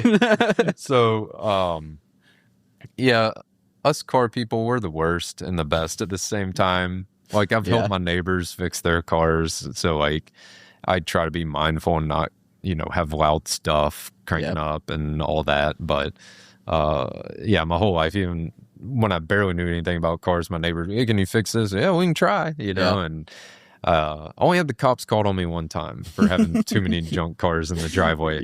So that's funny. What is like the it car? Like, is there a car that you're chasing? Oh, there's. I know that you have like 3 or 4 on the horizon that you're talking about right now. But like this is Tavarish's P1. Like, is there some car of that level? Like Ed's Bugatti? Like, what does it look like for Michael in 3 years? My brain hasn't gone that far because I'm just still trying to process that I've been able to get the cars that I have now and experience them. Like a Nissan Silvia S15. I think they only sold them in Japan, New Zealand, and Australia. And like, I never thought I'd be able to buy that car and take it up Pikes Peak and with everyone on video. It was the coolest thing ever. Like a 2017 Chevy SS. That was like, I've never owned anything that new. I'm like, it's under 10 years old. Like, this is insane. Never thought I'd buy a car like that, But my brain hasn't really thought that far. I have gotten to experience other YouTubers' crazy exotic cars and getting to drive those. And honestly, the 992, which is, I believe, 2020 to now Porsche GT3.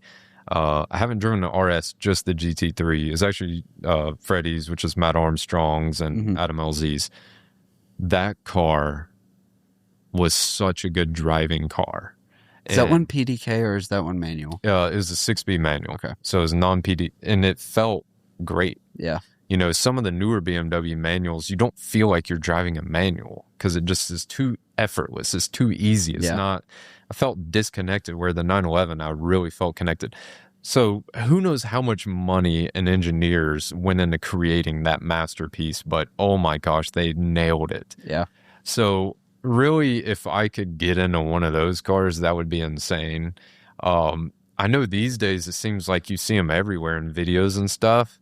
I've seen one on the street. A guy in Hoover has one. And he's so happy to pull it up. I think it's blue. Okay. I think his name's Bob. Okay. But I was in my 996, and for all the Porsche people in the world, that's like the redheaded stepchild. But yeah, he rolled his window down and we chatted for a minute. Super cool guy. But I know it's so common and people might give me crap for like, that's your ultimate car. But, really, my taste has changed dramatically after working on cars. Like what I do and don't like. I want to experience a ACR Dodge Viper. I think I might really like those. It's just, again, with the older stuff and the technology and the better materials, now I'm realizing how good some of these new cars are. When a manufacturer give us car people what we want, which is a manual transmission. I know it's slower, but it's more fun. It's way more fun. I just want to have fun. Like, anyone can drive fast. I want to have fun. I want to enjoy my life and a good driving experience. And I can throw the keys to one of my buddies and be like, that car is going to blow your mind. Go drive it. You know, it's fun. Man, really, I think a GT3 and above that. Oh man, you put me on the spot. Take your time, or we can move on. Ultimate. I mean, GT3 is ultimate. Like, it is. That's $200,000 car. Yeah, and what's crazy is it's not even that crazy. Like, that's not even in today's world. It's like, oh well, at least it's not $3 million like these other 20 cars are. Dude, honestly, let's go to the top. A Zinger. Yeah. Never even seen one. But just. Why not? I think a Zinger would be the ultimate. That would be crazy. Insane thing. Like, I learned about those relatively recently. Yes, they're weird. For those who don't know, they're made cool. in Los Angeles. Yeah, mainly 3D printed, and they work great. All the people who've driven them, who know way more about cars than me and how they're supposed to drive, rant and rave about how great they are. Yeah, they're spelled CZINGER.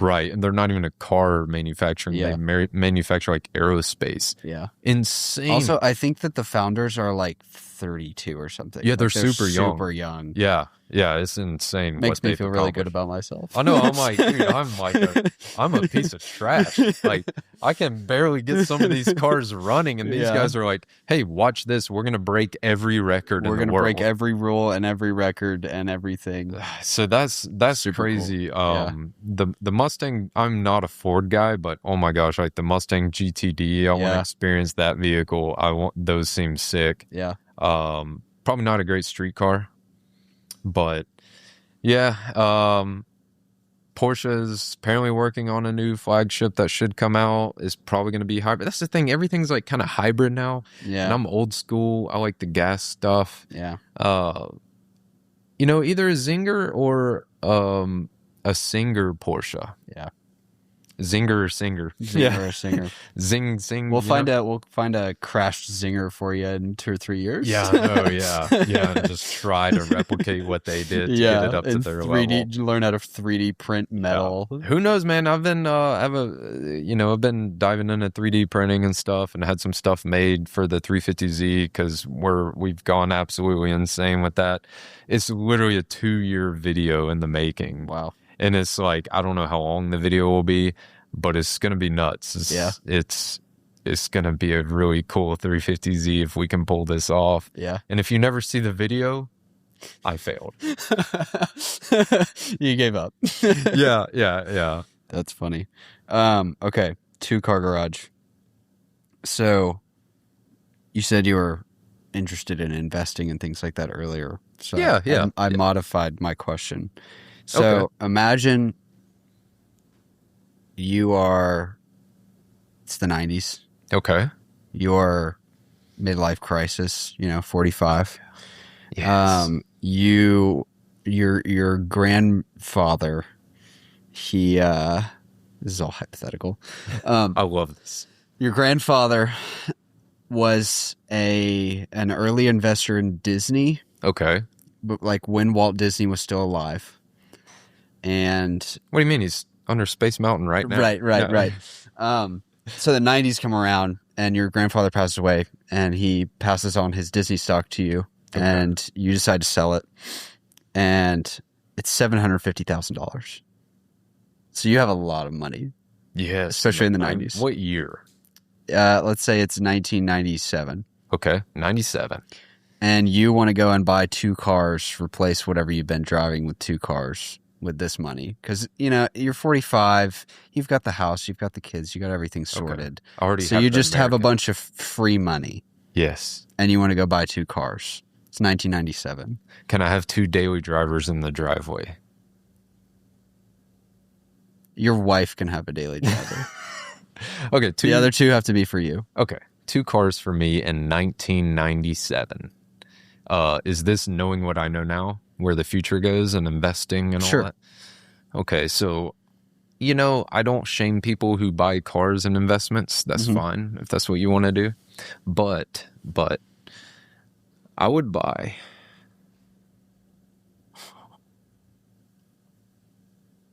Dude, these are, oh my gosh, I feel like I'm bound for life with my answer here. Like, whatever happens Whatever happens, in this the is alternate permanent. universe is This going is to happen. So permanent. I can't screw this up. All right. Oh my goodness. I 1997 probably and should have looked older. up because there are a couple cars that I was wondering. I was trying to give you like enough money that you could kind of go crazy. You could buy anything You in could buy anything. 1997. Yeah, Dude, was the McLaren F1? that was the thing I was wondering. I don't think That was somewhere in that range. I'm going to pass on the F1 just because I don't want to get hit with the stipulation of Yeah. they were too much or Right. something. The F1 would have been it. But let's say Ferrari. I mean, most of these I'm just like, okay, you go to what was that's gone insane is unobtainable now, right? Yeah, I'll probably keep it pretty simple though. Let's say 1969 Chevy Camaro, Le Mans Blue, Yeah. Z28 4-speed. Back then, I mean, now they're pretty expensive, but back then that was probably only like a perfect one was probably still only 50 grand. yeah. So I got 700 grand left. It's got to be something comfortable, normal. I'm going to hate myself later when I get the wrong answer. There's no cool, good, like, SUV or anything in 90s. No, like, the Tahoes, the square bodies are great, but when you have $700,000 more to spend, what do you... Yeah, well, I was anticipating you doing some kind of crazy supercar, and then I think it might go to... You know what? I know it. Lamborghini Diablo SV. Specced yeah. to the gills. Yeah, Spec it out all the way. yeah, So you got your insane hypercar, and you have your classic American muscle, living the American dream in the 90s with the white picket fence and, yeah, 4-speed 302 Yeah. screaming. And then you have your SV. Yeah, that's it, man. yeah. That's solid. 2-car, you open that garage. You can't not open that Yeah. garage. Nothing wrong. Like, Absolutely nothing wrong. anyone from all walks of life, would you open that garage between those 2 cars, they're going to be like, that's it, man. Yeah. 69 Camaro, maybe a 70 Chevelle SS 454, but I tend to like the styling of the Camaro. And then that Lamborghini, you're checking all the boxes Every box. of 1997. Yeah. Okay. That is peak, like, rich guy 97 right Yeah. there. Yeah. That's it, man. That's good. Oh, that's so good. I think I would do. I don't know.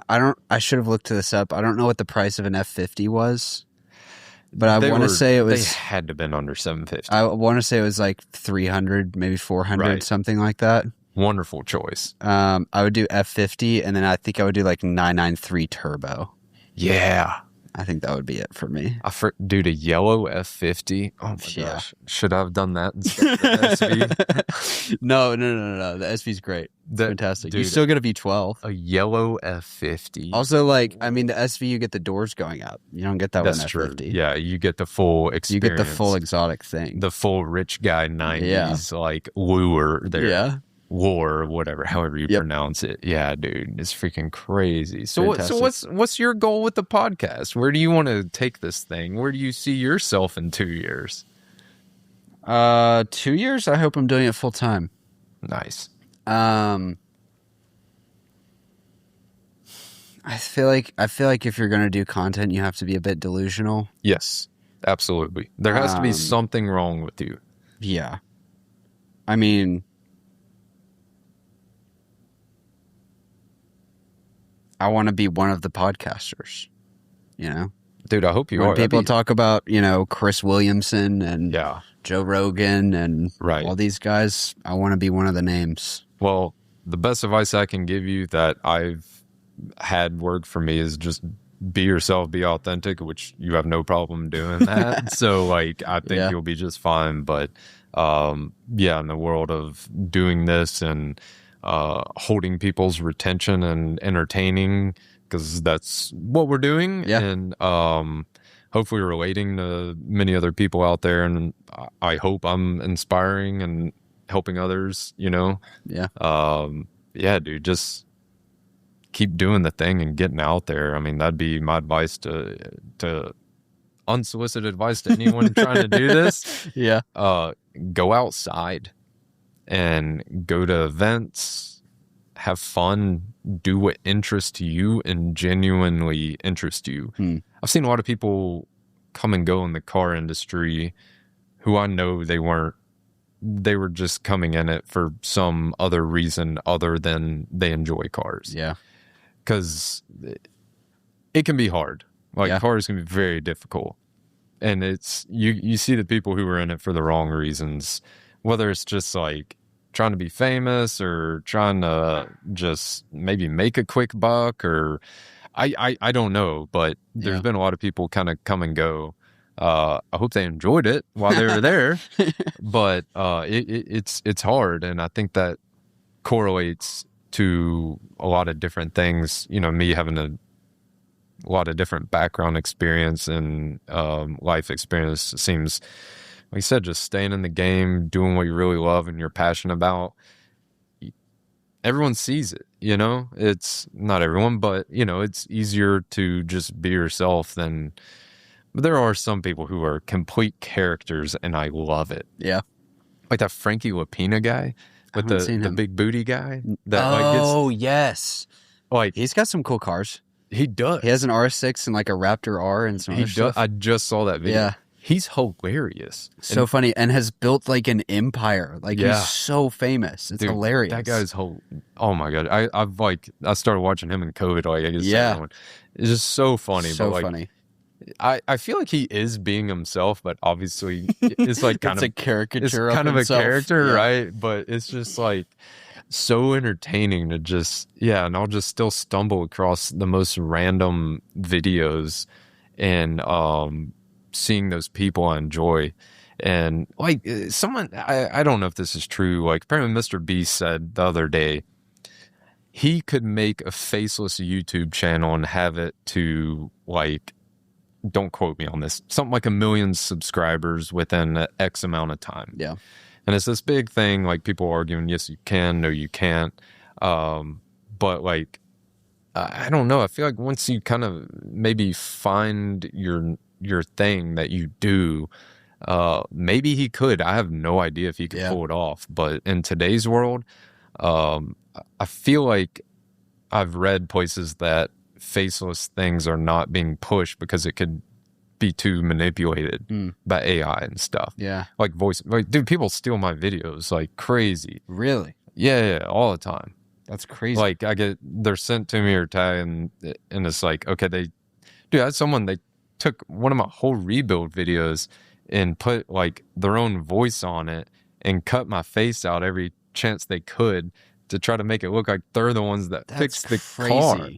And thankfully it was on YouTube, so like everyone was like, hey, you stole this from Elsea's world. Like, so it's cool that like enough people are watching me to like go to bat for me. Does that feel validating that people are trying to steal your content?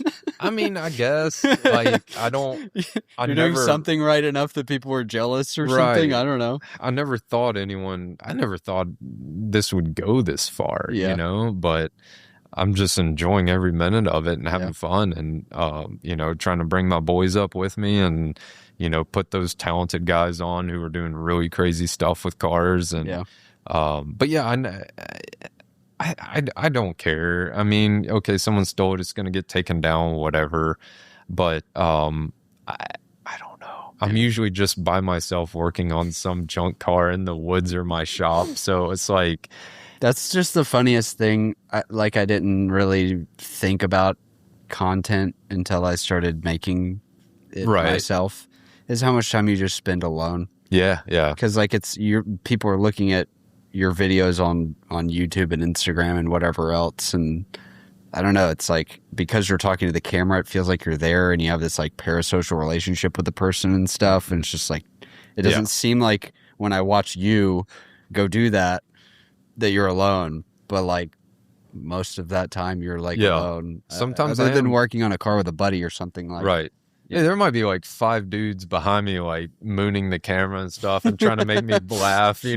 like you never know, but like sometimes it is just me. But, Yeah. it's probably a mix with me, but there's some creators, dude, they're by themselves all the time, and then they go out in public and all these people are like, oh, hey man, wanting to talk and hang out. So I can see where that shocks a lot of people. But I mean, dude, I'm always just on the move and in uncomfortable places and different places, and broke down on the side of the road somewhere in Shamrock, Texas, and trying to find a good spot to fix a car and strike up a conversation and make sure someone's not trying to steal the $4 I have in my wallet, and so that's funny.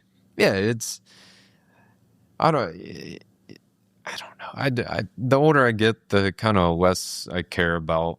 I just, after having kids, it takes a lot to get me like upset or work me up. Yeah.